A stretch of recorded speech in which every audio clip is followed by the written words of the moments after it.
Hello everyone. तो एक बार फिर से मैं आपका स्वागत करता हूं अपनी एक और नई वीडियो में।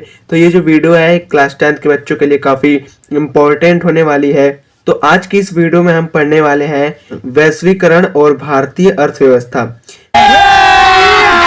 अभी मजा आएगा ना भिड़ो। ये हमारा अर्थशास्त्र का चैप्टर नंबर 4 है जिसका नाम है वैश्वीकरण और भारतीय अर्थव्यवस्था। इस चैप्टर को हम बिल्कुल ही आज खत्म करने वाले हैं, बिल्कुल ही इजी तरीके से और आसान तरीके से। और मैं एक बात और कहना चाहता हूँ कि अगर आप इस वीडियो को बिना स्किप किए हुए पूरा अंत तक देखते हैं तो आपका इस चैप्टर से कोई डाउट नहीं रह जाएगा। तो चलिए शुरू करते हैं और इस वीडियो में हम इसका वन शॉट करेंगे। ठीक है, तो चलिए शुरू करते हैं। तब तक आप लोगों को क्या करना है, केवल एक वीडियो को लाइक करना है और तथा चैनल पर नए हो तो चैनल को सब्सक्राइब करना है, क्योंकि ये जो वीडियो है ना ये सब लिखना पड़ता है हमें अपने हाथों से और आपके लिए ये वीडियो लाने के लिए हमें काफ़ी मेहनत करनी पड़ती है। तो प्लीज़ एक लाइक और चैनल को सब्सक्राइब जरूर से कर दो। तो चलिए करते हैं। यहाँ पर वैश्वीकरण यह 3 चीज़ों से मिलकर बना होता है। ठीक है, देश भर में उत्पादन ये पहला है, और दूसरा देश के बीच उत्पादन को आपस में जोड़ना, और तीसरा है विदेशी व्यापार और बाजारों का एकीकरण। ठीक है, तो मैं आपको बता दूं कि जो देश भर में उत्पादन होता है ना, यानी देश भर में क्या क्या बनते हैं, जैसे चावल का उत्पादन हुआ, गेहूं का उत्पादन हुआ, और उसके बाद जैसे कार का उत्पादन हुआ, फोन का उत्पादन हुआ। तो एक जितना भी देश भर में जो सामानों का उत्पादन होता है वो हमारा वैश्वीकरण कहलाता है। ठीक है, और देशों के बीच उत्पादन को आपस में जोड़ना, तो जो उत्पादन होता है तो वो उनकी जो कंपनियां होती है ना वो आपस में जुड़ के काम करती हैं। ठीक है, ये हो गया हमारा दूसरा। एंड ये मैं आपको मोटा मोटा बता रहा हूँ। ओके, और जो विदेशी व्यापार और बाजारों का एकीकरण, यानी हम अपने देश की कंपनियों को विदेशी व्यापार यानी दुनिया के बाजारों में एंटर करवा के और वहां से उत्पादन करके अपने देश की कंपनी को आगे बढ़ाते हैं तथा अपने देश का नाम रोशन करते हैं। जैसे एप्पल की कंपनी है, वो है यूएसए की, लेकिन वो इंडिया में बहुत फेमस है तथा लोग जानते भी कि एप्पल कंपनी का फोन कितना महंगा आता है। तो इसी प्रकार विदेशी व्यापारों का एकीकरण करना जरूरी होता है। ओके, तो चलिए पढ़ते हैं।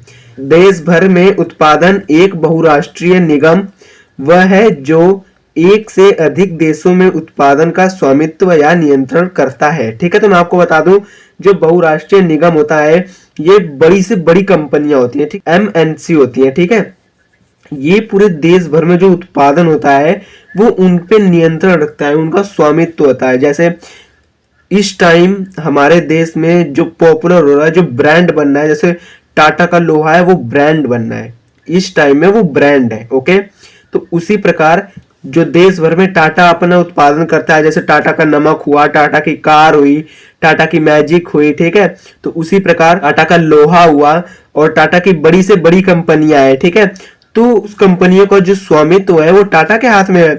तो ये पूरे देश भर में जितनी भी इनकी कंपनी है, रतन टाटा जी के हमारी, तो उनका जो नियंत्रण है वो स्वामित्व है वो उनके हाथ में है। ठीक है, तो वो यह एक बहुत बड़ा ब्रांड बन चुका है आज के टाइम में, इसे ही हम एमएनसी कहते हैं।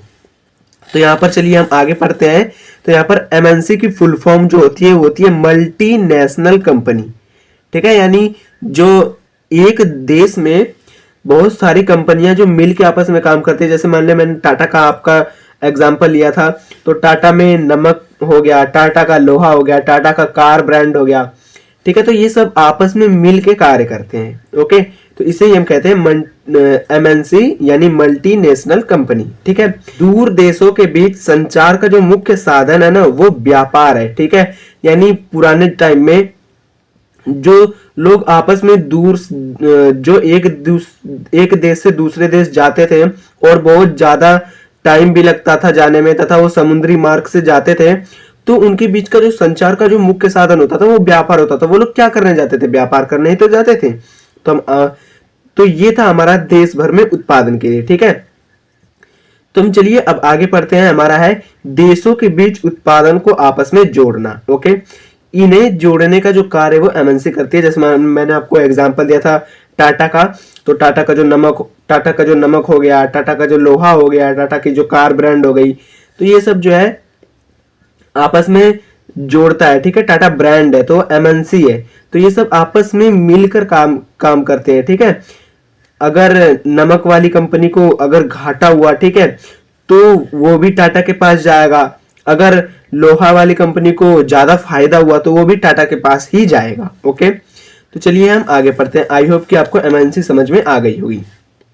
तो यहाँ पर किसी देश में किसी कंपनी को उत्पादन करने के 3 तरीके होते हैं, ठीक है। यानी जो कंपनी है वो जैसे दूसरी देश से इंडिया में कंपनी आई, वो इंडिया में अपना स्वामित्व बिठाने के लिए, अपना नियंत्रण बिठाने के लिए उसे कम से कम 3 तरह के उत्पादन करना होगा। पहला है संयुक्त उत्पादन, दूसरा है स्थानीय कंपनियों का अधिग्रहण और तीसरा है नियंत्रण उत्पादन। तो इन्हें हम बिल्कुल ही एक एक करके आसानी से पढ़ेंगे। तो यहाँ पर जो पहला है वो है संयुक्त उत्पादन। बहुराष्ट्रीय कंपनियां संयुक्त उत्पादन या साझेदारी में मौजूद स्थानीय कंपनी के साथ साझेदारी करती हैं। निवेश स्थानीय उत्पादकों को नहीं और बेहतर संपत्तियों के साथ साथ अत्याधुनिक तकनीकों को प्राप्त करने में सक्षम बनता है, ठीक है। यानी इसका कहने का मतलब ये है कि जो बाहर देश की कंपनियां होती हैं, जो विदेश की कंपनियां होती हैं, वो जब किसी देश में प्रवेश करती हैं तो जो उस देश की कंपनी होती है ना, तो वो उनके साथ मिलके काम करती हैं, जिससे कि जो मुनाफा होता है वो बाहर वाली कंपनी और उस देश की कंपनी में दोनों में आधा आधा बढ़ता है। अगर घाटा होता है तो वो भी उस देश की कंपनी और जो बाहर की कंपनी आई है उस दोनों कंपनी को आपस में समझना पड़ता है, ठीक है। यानी बहुराष्ट्रीय कंपनियों का किसी देश में आने का जो फायदा होता है ये होता है कि उस देश में वो अपनी टेक्नोलॉजी लेके आती हैं।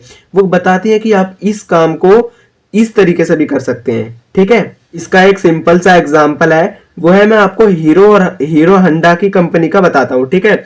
तो जो हीरो कंपनी थी वो अपनी इंडिया की कंपनी थी, तो जो होंडा कंपनी थी वो विदेश की कंपनी थी, यानी वो जापान की कंपनी थी, ठीक है। तो जापान को तो आपको पता ही है कि जापान टेक्नोलॉजी के मामले में बहुत ज्यादा आगे है। तो उसी प्रकार जब होंडा इंडिया में आती है तो वो हीरो के साथ अपनी साझेदारी करती है, ठीक है, उसके साथ संयुक्त उत्पादन करने की कोशिश करती है। तो हीरो कहता है ठीक है आप मेरे साथ उत्पादन कर सकते हो, ठीक है। तो आप कभी कभी पुरानी गाड़ियों में देखना जो 2010 से पहले की है, उसमें जो वो कार होती है उस पर लिखा रहता है हीरो होंडा। लेकिन बाद में जब इनके बीच में जब साझेदारी हो गई और इनका जो उत्पादन बढ़ने लगा, तो जो हमारा हीरो कंपनी का मालिक था वो चालाक था। तो जो होंडा कंपनी थी उसने अपनी टेक्नोलॉजी जब हीरो कंपनी को बताई, तो हीरो कंपनी ने उस टेक्नोलॉजी को अपनाया, तो उसका व्यापार हुआ वो और तेजी से बढ़ा। जब और तेजी से बढ़ा तो हमारा हीरो कंपनी वाले सर जी ने कह दिया होंडा के सर जी से कि आप अब अपना काम देख लो और हमारे साथ साझेदारी करना बंद करो। तो इससे हीरो के कंपनी को तो टेक्नोलॉजी मिल गई, अब फंस गया होंडा। तो होंडा को क्या करना पड़ा, अपना नई कंपनी खोलनी पड़ी। तो आज के टाइम में जो हीरो और होंडा है वो आपस में अलग अलग है। ओके, तो चलिए हम आगे पढ़ते हैं। दूसरा इसका है स्थानीय कंपनियों का अधिग्रहण। आई होप कि आपको ये समझ में आया होगा। तो बहुराष्ट्रीय कंपनियां अपने उत्पादन को बढ़ाने के लिए विशाल नेटवर्क वाले बड़े स्थापित स्थानीय उद्यमों को खरीदती हैं। यानी जो बड़ी कंपनियां होती है जिनके पास ज्यादा पैसा होता है वो छोटी छोटी कंपनियों को खरीद लेती हैं। जैसे आप एक तरह का एग्जांपल ले सकते हैं, जैसे टाटा है, तो इसी टाइम में आईफोन 15 का जो ब्रांच था वो काफी तेजी से ग्रो कर रहा था। तो टाटा एक बहुराष्ट्रीय कंपनी है और इसके पास बहुत पैसा है, पैसों की कमी नहीं है, ठीक है। ये इनके पास अंबानी और अडानी से भी ज्यादा पैसा है। आईफोन 15 बहुत तेजी से चल रहा था, तो टाटा ने सोचा कि क्यों ना इसे खरीद लिया जाए। टाटा ने उसे खरीद लिया तथा अपना मुनाफा कमाने लगे। तो स्थानीय कंपनियों का अधिग्रहण का मतलब यही था। ओके, आई होप कि आपको ये भी समझ में आया होगा। तो चलिए हम आगे पढ़ते हैं। तो जो हमारा आगे है वो कुछ इस प्रकार का है। गैर नियंत्रित उत्पादन। बहुराष्ट्रीय कंपनियां सामग्री प्राप्त करती हैं और छोटे निर्माता के साथ काम करती हैं जो माल बनाती हैं, जिसके परिणाम स्वरूप नियंत्रित उत्पादन होता है। एमएनसी के ब्रांड नाम का उपयोग उत्पादों में विपणन के लिए किया जाता है, ठीक है। यानी जो इसका मतलब है नियंत्रित उत्पादन का मतलब ये है कि जो बहुराष्ट्रीय कंपनियां होती है जो बाहर से इंडिया में आती हैं या किसी देश में भी आती हैं, तो उस देश के जो नागरिक होते हैं उनसे कहती है कि आप मुझे इतने सामान बना के दीजिए, ठीक है। तो वो जो नागरिक होते हैं वो उस कंपनी को इतने सामान बना के देते हैं और वो जो कंपनी होती है वो अपने नाम का धब्बा लगा के मार्केट में बेच देती है। जैसे मैं आपको एक वॉलीबॉल का उदाहरण बताता हूं, तो जो बहुराष्ट्रीय कंपनियां आती है, जैसे आपने एडिडास कंपनी को देखी होगी, ठीक है, नाइक कंपनी, ये सब फेमस कंपनियां हैं, इनके ये सब ब्रांड है, ठीक है। तो ये कंपनियां जो होती हैं वो किसी भी देश में जाती हैं, तो उस देश को, जैसे मैं आपको एक वॉलीबॉल का उदाहरण लेके बताता हूं, तो बहुराष्ट्रीय कंपनियां जिस देश में जाती हैं वो उन देश छोटे निर्माताओं से कहती हैं कि आप मुझे 1000 बॉल बना के दीजिए, ठीक है। तो जो छोटे निर्माता होता है उनके पास काम आ जाता है, तो वो लोग जल्दी जल्दी फटाफट करके 1000 बॉल हाथों से बना के दे देते हैं कंपनी को, और जो कंपनी होती है वो अपना धब्बा लगा के फिर मार्केट में उसे सप्लाई कर देती है, यानी उसे मार्केट में बेच देती है। तो ये था हमारा नियंत्रित उत्पादन। तो चलिए हम इसे आगे पढ़ते हैं। तो जो हमारा आगे है वो भी सेकंड प्रकार का ही था, जो देशों के बीच में उत्पादन को आपस में जोड़ना, ठीक है। तो बहुराष्ट्रीय कंपनियों के आने से स्थानीय कंपनियों के दो तरीके से फायदे होते हैं। अब कैसे होते हैं, वो पहला होता है कि बहुराष्ट्रीय कंपनियां अतिरिक्त निवेश के लिए धन दे सकती हैं, जैसे उत्पादन की गति बढ़ाने के लिए नई मशीनों की खरीद। जो बहुराष्ट्रीय कंपनियां होती है ना, तो इनके पास पैसों की कमी तो होती नहीं है, तो इनके पास जो नई नई मशीनें होती है, जो नई नई टेक्नोलॉजी होती है, तो वो स्थानीय कंपनियों को कहती है कि आप लीजिए पैसे और अपने उत्पादन की गति को बढ़ाइए तथा 50% हमें दीजिए और 50% अपने पास रखिए। तो इनका तो एक ये फायदा होता है। और दूसरा, बहुराष्ट्रीय निगम अपने साथ अत्याधुनिक निर्माण तकनीक लाते हैं, यानी वो अपने साथ टेक्नोलॉजी को भी लाते हैं, कि वो बताते हैं कि आप इस काम को इस तरीके से नहीं, इस तरीके से करेंगे तो और ही इजी पड़ेगा, ठीक है। तो वो अपने साथ टेक्नोलॉजी भी लाते हैं, और तथा स्थानीय कंपनियां, जो छोटी छोटी कंपनियां होती हैं, उनको पैसे भी देते हैं और कहते हैं कि आप अपनी उत्पादन की गति को बढ़ाओ, ठीक है। तो चलिए हम आगे पढ़ते हैं। आई होप कि आपको ये समझ में आ गया होगा। तो जो हमारा तीसरा प्रकार का था वो था विदेशी व्यापार और बाजारों का एकीकरण, ठीक है। तो चलिए पढ़ते हैं। क्या विदेशी व्यापार उत्पाद को अपने घरेलू बाजार से परे अपनी पहुंच का विस्तार करने की अनुमति देता है। तो यानी जो विदेशी व्यापार होता है ना, ये कहता है लोग अपने सामान को किसी देश में ना बेचकर पूरी दुनिया के बाजारों में बेचो, ठीक है। आपको ज्यादा मुनाफा होगा तथा आपका नाम भी होगा, ठीक है। तो इसका कहने का मतलब यही था। और जिसका दूसरा है वो है उत्पादकों के पास न केवल घरेलू बाजारों में बल्कि दुनिया भर के बाजारों में भी अपने उत्पादों को बेचने का विकल्प होता है। तो इसका मतलब यही है कि वो यही कहना चाहता है, आप लोग अपने सामान को किसी देश में क्यों बेचते हो, इसे अपने देश से बाहर ले जाओ, ठीक है। जैसे टाटा है, वो आज वर्ल्ड में काम करती है, वर्ल्ड में चलती है, वो ब्रांड है। एप्पल है, वो भी वर्ल्ड में चलती है, वो भी ब्रांड है, ठीक है। इसी प्रकार जो इसका गया है वो है कि इस तरह दूसरे देश में निर्मित वस्तुओं का आयात करना एक तरीका है जिससे खरीदार घरेलू स्तर पर पेश किए जाने वाले विकल्पों से परे अपने विकल्पों को बढ़ा सकते हैं। यानी इसका कहने का मतलब ये है कि अगर आप लोग बाहर के बाजारों में अपने सामानों को बेचोगे तो वहां के जो खरीदार है वो आपके सामान की अगर अच्छी क्वालिटी होगी तो उसे ज्यादा से ज्यादा खरीदेंगे तथा जो आपका उत्पादन होगा वो बढ़ेगा और आपको अच्छा खासा पैसे का मुनाफा भी होगा, ठीक है। तो चलिए हम आगे पढ़ते हैं। आधुनिक समय में पूरी दुनिया की अर्थव्यवस्था आपस में जुड़ी हुई है। विश्व की अर्थव्यवस्था के इस परस्पर जुड़ाव को हम वैश्वीकरण कहते हैं, ठीक है। ये वैश्वीकरण की रियल परिभाषा है, ओके। यानी इसका कहने का मतलब यह है कि आजकल जो दुनिया है, जो दुनिया की अर्थव्यवस्था है, वो आपस में जुड़ी हुई है। जैसे यूट्यूब है आपका अमेरिका का और आप यहां से बैठे बैठे उसे देख रहे हो। इंस्टाग्राम है, वो भी है आपका अमेरिका का, आप यहां से बैठे बैठे देख रहे हो, उसे बिल्कुल ही चला सकते हो। और यूट्यूब पे आप किसी भी देश की वीडियो देख सकते हो, ठीक है। किसी भी देश के बारे में जान सकते हो, किसी भी देश के लोगों के बारे में जान सकते हो, ठीक है। तो इसका मतलब यही है कि जो इस टाइम में, वर्तमान टाइम में जो दुनिया की अर्थव्यवस्था है वो कहीं ना कहीं आपस में जुड़ी हुई है। तो आई होप कि आपको यहाँ तक कोई परेशानी नहीं आई होगी। तो चलिए हम आगे पढ़ते हैं। तो वैश्वीकरण को सक्षम करने वाले जो कारक है वो तो उसमें पहला है तकनीकी यानी प्रौद्योगिकी, टेक्नोलॉजी, ठीक है। दूसरा है व्यापार उदारीकरण, तीसरा विदेशी नीति, विदेशी निवेश नीति, चौथा है व्यापार संगठन, ठीक है। तो चलिए इन्हें एक एक करके पढ़ते हैं। तो इसमें पहला है तकनीकी यानी प्रौद्योगिकी यानी टेक्नोलॉजी, ठीक है। इसका क्या है, ये इसके पार्ट्स है, ओके। ये दो दो भागों में मैंने इसको लिखा है। तो क्या है इसका, सूचना और संचार तकनीकी में प्रगति के कारण सूचना अब आसानी से उपलब्ध है, ठीक है। यानी जो तकनीकी है, जो टेक्नोलॉजी है, यह सूचना और संचार को काफी तेजी से बढ़ा रही है, विकसित कर रही है, ठीक है। यानी अगर आप यहाँ अपने घर में इंडिया में बैठे हो और आपके चाचा ताऊ पापा जो भी हैं वो कहीं विदेश में काम कर रहे हैं, दुबई में काम कर रहे हैं, सऊदी अरब में काम कर रहे हैं, तो आप लोग उनसे बिल्कुल ही आसानी से एक फोन द्वारा उनसे बात कर सकते हैं, बिल्कुल ही जस्ट 2-3 मिनट का भी टाइम नहीं लगता है, ठीक है। तो ये है इसे कहते हैं टेक्नोलॉजी। इन प्रगतियों ने श्रमिकों को विभिन्न क्षेत्रों में स्थित होने की अनुमति देकर भारत की आईटी क्रांति को सक्षम किया है। आईटी का मतलब होता है इंफॉर्मेशन टेक्नोलॉजी, ठीक है। तो ये भी एक प्रकार की टेक्नोलॉजी है। और जो भारत के श्रमिक है, जो भारत के नागरिक हैं, वो कहीं ना कहीं आपको टेक्नोलॉजी के द्वारा आईटी में जाने की कोशिश करते हैं, ठीक है। तो चलिए हम इसका सेकंड पार्ट था, वो है व्यापार उदारीकरण, ठीक है।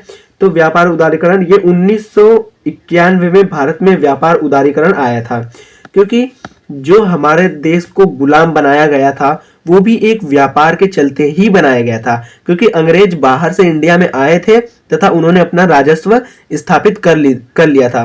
तो 1947 के बाद जो हमारे देश के नागरिक थे वो डर रहे थे कि कहीं ना हम दोबारा से गुलाम न हो जाएं।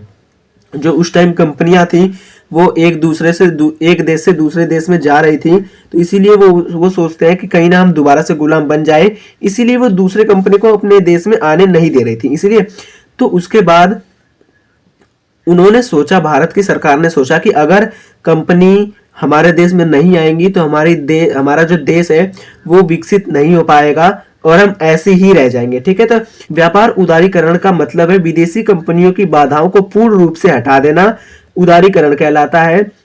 देश में विदेशी कंपनियों के आने से लाभ भी होता है तथा हानि भी होती है, ठीक है। यानी जब देश में विदेशी कंपनियां आती हैं तो अपने साथ टेक्नोलॉजी लेकर आती हैं, जिससे हमारे देश की कंपनियों को पता लगता है कि हम इस काम को इस प्रकार नहीं उस प्रकार भी कर सकते हैं तथा हमें ऐसा सस्ता पड़ेगा, इजी पड़ेगा, ठीक है। और जो विदेशी कंपनियां इंडिया में आती है तो उसमें जो बाधाएं होती है, जैसे टैक्स हो गया और उनके पे लगान हो गया, ठीक है। तो ये सब बिल्कुल हटा देना और उन्हें सीधा आने देना, ये व्यापार उदारीकरण कहलाता है। आई होप कि आपको समझ में आया होगा। तो चलिए अब हम आगे बढ़ते हैं। तीसरा है हमारा विदेशी निवेश नीति।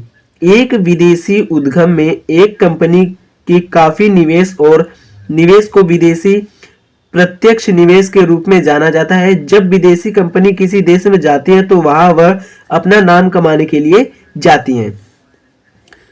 जो विदेशी कंपनियां होती हैं उनके पास तो पैसे की कमी होती नहीं है, तो वो दूसरे देश में जाती हैं। वो क्यों दूसरे देश में जाती हैं और वहां पर जमीन खरीदती हैं, वहां पर अपने बड़ी बड़ी ऑफिस लगाती है, करोड़ों रुपए खर्च करती है, वो केवल इसलिए कि उनका जो नाम है वो उस देश में भी चले, ठीक है। जैसे एप्पल इस टाइम ब्रांड चल रहा है, टाटा है वो ब्रांड चल रहा है, तो एप्पल है अमेरिका की और नाम चल रहा है इंडिया में, ठीक है। तो उसी प्रकार जो टाटा कंपनी है वो है इंडिया की, उसका नाम भी किसी और देश में चल रहा है। तो जो विदेश निवेश नीति होती है वो कुछ इसी प्रकार की होती है। जो बाहर की कंपनियां आती हैं किसी भी देश में, वो अपने नाम कमाने के लिए तथा पैसा कमाने के लिए आती हैं, ओके। आई होप कि आपको ये समझ में आया होगा। जो हमारा चौथा है वो है विश्व व्यापार संगठन। इसका क्या पार्ट है? विश्व व्यापार संगठन 1947 के टैरिफ एंड ट्रेड पर सामान्य समझौते से उत्पन्न हुआ है। यानी ये एक समझौता हुआ टैरिफ एंड ट्रेड की, जिससे विश्व व्यापार संगठन का निर्माण हुआ। तो ये हमें बहुत फायदा दिलाता है। इसका जो ख है, विश्व व्यापार संगठन 164 सदस्य देशों वाला एक विदेशी संगठन है जो अंतर्राष्ट्रीय व्यापार नियमों को नियंत्रित करता है। यानी ये जो संगठन है इसमें 164 सदस्यों की एंट्री हुई है, ठीक है। ये अंतर्राष्ट्रीय व्यापार के नियमों को नियंत्रित करते हैं, ठीक है। तो चलिए हम इसके बारे में आगे पढ़ते हैं। तो जो इसका गैप पॉइंट है वह है विश्व व्यापार संगठन का उद्देश्य व्यापार को सुचालक रूप से और अनुमानित रूप से यथासंभव बनाए रखना है, ठीक है। यानी इसका जो मकसद है वो है कि जो विश्व व्यापार होता है तो उसमें एक दूसरे में लड़ाई हो जाती है। जो कंपनियां होती हैं वो आपस में कहती है मेरा सामान अच्छा है, मेरा सामान अच्छा है, तो उनकी लड़ाई को रोकने के लिए इनका काम होता है। ठीक है, और इसके आगे जो चौथा है वह है यदि कोई व्यापार विवाद उत्पन्न होता है तो व्यापार संगठन को हल करने का प्रयास करता है तथा इसका मकसद पूरी दुनिया को जोड़ना है। ठीक है, तो जैसे मैंने आपको बताया कि लड़ाई होने पर ये निपटाता है, उस लड़ाई को खत्म करता है, और तथा जो इसका मकसद है वो है पूरी दुनिया को आपस में जोड़ना। ठीक है, ये इसका मकसद है, पूरी दुनिया की अर्थव्यवस्था को आपस में जोड़ना। तो चलिए अब हम आगे पढ़ते हैं। ये बिल्कुल बस थोड़ा सा और रह गया है, आपको 2-3 मिनट में ये भी कंप्लीट हो जाएगा। तो आगे है भारत में वैश्वीकरण का प्रभाव। ठीक है, भारत में वैश्वीकरण आने से हमें क्या क्या प्रभाव हुआ, ये पेपर में 5 नंबर में पूछा जाता है, आप लोग इसे लिख लीजिए।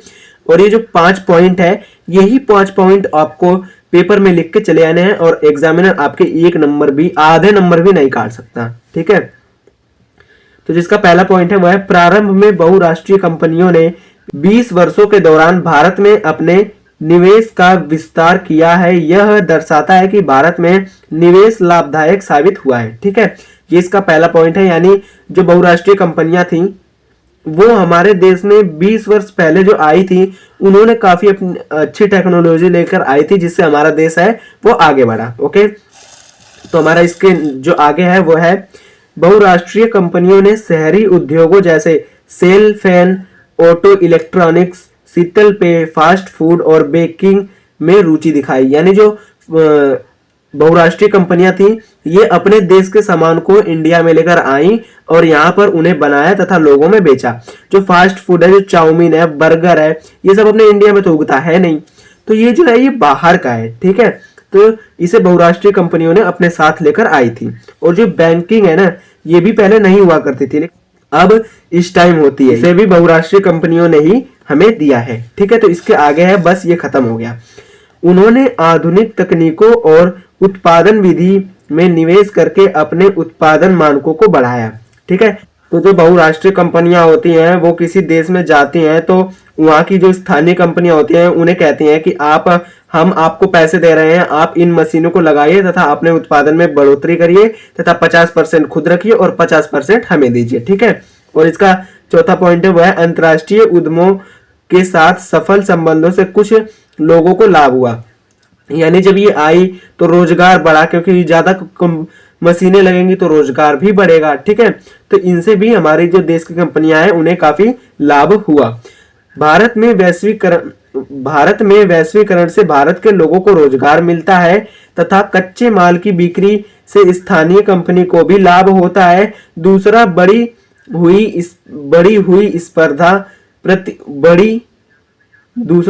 हुई प्रतिस्पर्धा से कई प्रमुख भारतीय फार्मों को लाभ हुआ है। यानी वैश्वीकरण आने से जो अपने अपने देश की जो टेक्नोलॉजी लेकर आती हैं कंपनियां, उससे हमारे देश के लोगों को रोजगार मिलता ही मिलता है, और साथ ही साथ जो हमारे देश का जो कच्चा माल होता है वो अपने उपयोग में लेती हैं तथा हमारे जो कच्चा माल का जो सामान होता है, जो हमारा कच्चा माल होता है उसे हम अच्छे रेट में बेचते भी हैं और जिससे हमें लाभ भी होता है। जो स्थानीय कंपनियां होती हैं उन्हें लाभ भी होता है।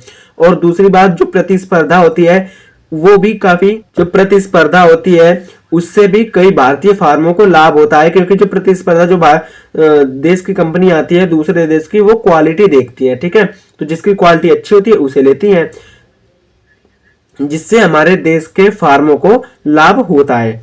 तो ये था हमारा एक प्यारा सा चैप्टर। आई होप कि आपको ये चैप्टर बिल्कुल ही अच्छा लगा हो। आई होप कि इस वीडियो में आपको ये चैप्टर बिल्कुल अच्छे से समझ में आया होगा। तो अगर आपको ये चैप्टर से सारे डाउट्स क्लियर हो गए हैं तो वीडियो को लाइक कर दो। अगर जिन्हें लाइक नहीं किया है वो वीडियो को लाइक कर दो और तथा चैनल को सब्सक्राइब कर दो ऐसी अनेक वीडियो के लिए, क्योंकि मैं डेली ऐसी अनेक वीडियो अपलोड करता रहता हूं 8 बजे। ठीक है, ये मेरी फिक्स टाइमिंग है, 8 से 8:30 बजे के बीच आपको डेली वीडियो मिल जाए करेगी। तो आज तो खत्म करते हैं अपनी इस वीडियो को यहीं पर। तो मिलते हैं आपसे अपनी अगली वीडियो में किसी नए टॉपिक के साथ। तब तक के लिए जय हिंद, जय भारत, और आपका वीडियो देखने के लिए दिल से धन्यवाद।